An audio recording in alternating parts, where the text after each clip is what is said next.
Let's talk about Demi Moore and Mikey Madison at the Oscars. And if you want to hear my opinions in long form, I talked about the Oscars for like 15 minutes or 10 minutes this week on the Special podcast. Special because it is only running for 8 weeks, but there it is. Link in bio. So I haven't talked about Demi and Mikey so far because it seems like the internet is pretty split into two camps, right? People are either wildly ecstatic for Mikey or wildly sad for Demi, and unfortunately I am in this camp only because of the narrative, right? I'm a storyteller, I'm a storytelling person, I love a story, right? So a couple of years ago I wanted Michelle Yeoh to win because it was the culmination of all of the work that she had already done, plus she was incredible in Everything Everywhere All at Once. She would have been the first Asian American or Asian woman to win an Oscar, right? All of these separate building blocks and elements created an overarching narrative that like was delicious and incredible to watch come to fruition, right? When you talk about the Oscars, and when I talk about celebrities in this playlist, I always talk about myth making and the architecting of celebrity. There is so much that goes into crafting an image, and part of crafting an image is creating a narrative for yourself, right?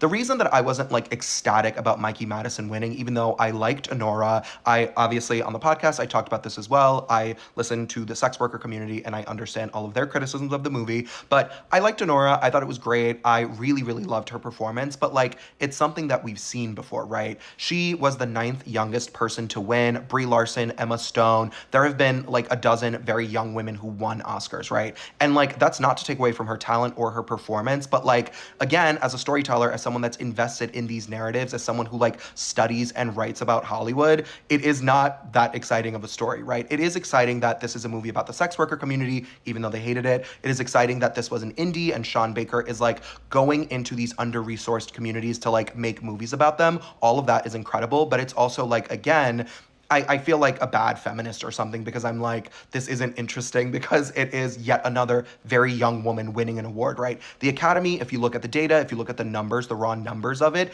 they love giving an award to a very young woman more than they love giving the award to a very young man, which again is part of the reason that Timmy lost. And I'll talk about that in a little bit.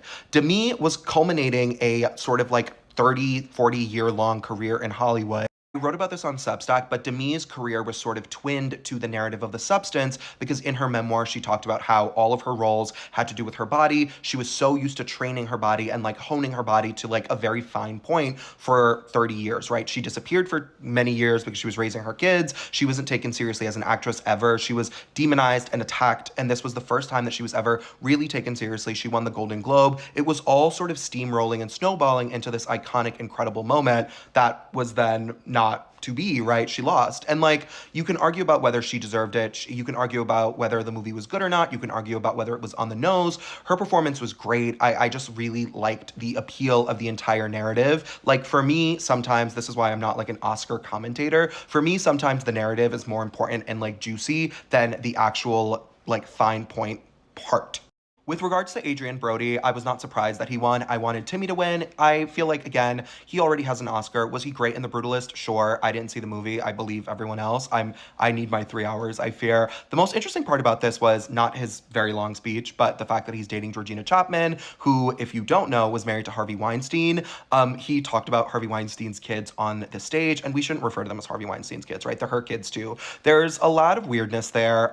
They were close when he worked for the studio. I don't know. I'm not here to spread rumors, but as a gossip and as someone who is messy, this is the most interesting part of that whole thing to me. I really wanted Timothy to win. I'm going to do a video about his press tour, which was incredible. He hit so many different quadrants and notes. I was just really excited for his moment, and I'm sad that he didn't get it.